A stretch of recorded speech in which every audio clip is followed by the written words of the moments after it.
Good morning, kind and compassionate Eastwood scholars and staff. Please demonstrate 5 at this time. When you demonstrate 5, you project intelligence. Thank you for using self-control. I am Dr. Henry, and it's a beautiful day in the Eastwood neighborhood. As always, I have wonderful guests who are demonstrating self-control. Please introduce yourself. I'm Tina from Miss Kosler's class. Thank you for being here, Tina. And? I'm from Mrs. Sue class. Okay, and your first name again? Debia. Say it a little bit louder.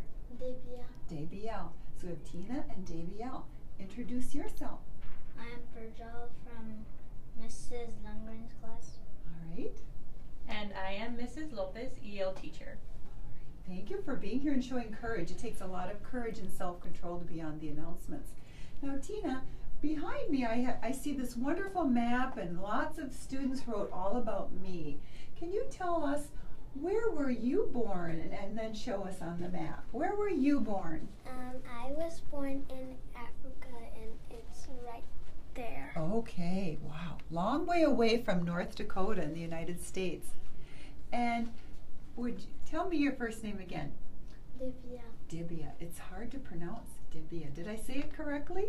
And it's a polite thing to ask a person their name a second time so I get it right. So Dibia, would you tell us where you were born on this map? I'm from Nepal. Oh, and there's Nepal. Near China, where our Chinese teachers are from. All right. Thank you, Debia. And Prajal, could you tell us, where were you born? And Nepal. Okay, so the same place that Debia was born. Wonderful. It's a long way away from North Dakota, isn't it? But we're so happy that we have you here. And Miss Lopez, where were you born? I was born in Texas. Okay, way over here in Down here. Yeah, one of the largest states in the United States, in Texas. Wonderful. And I actually was born in Illinois. So I was not born in North Dakota or Minnesota, in the big city of Chicago. So I was born in Chicago. I don't know if I can see it on the map, but it's right by one of the Great Lakes. Well, I love what you've done to get to know each other here. And it's great for all of our scholars to know one another, because we want to know each other so we can be kinder and more understanding. Now, in this classroom, they do use a lot of self-control to grow their brain, and I'm wondering if we could show your CHAMPS bulletin board here so you can show the other scholars how you work in this classroom.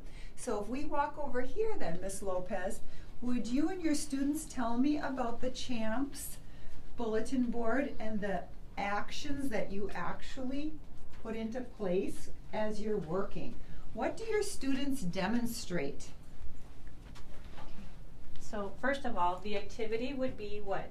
Being on the computer. The computer. That's our activity. So what does the C stand for? Conversation. Conversation. And what is our conversation level when we are on the computer? 0. No talking. No talking at all. We don't visit with our friends, right? What does the H stand for? Help. Help. And when you are on the computers, how do you ask for help? You raise your hand. You raise your hand. What does the A stand for? Activity. Activity. And we talked about how the activity was the computers, right? And what does the M stand for? Movement. Movement.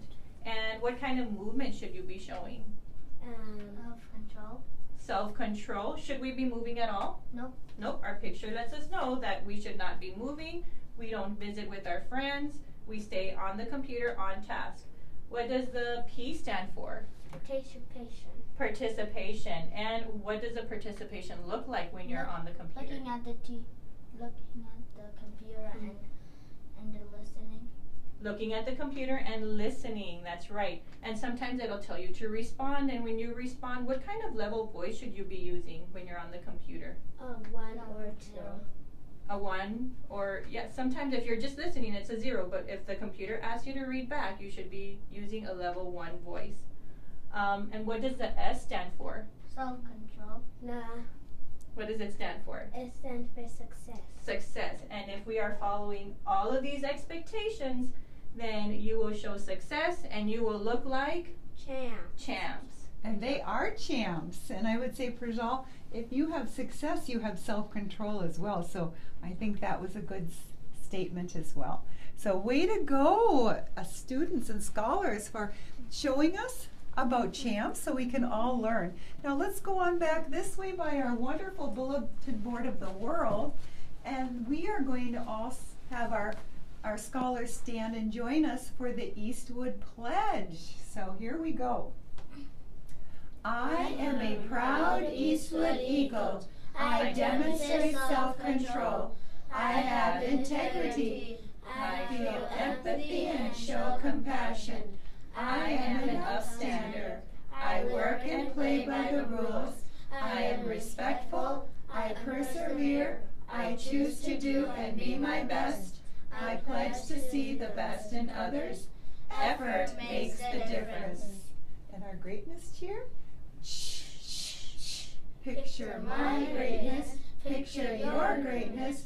Picture our greatness. And now it is time to get to work.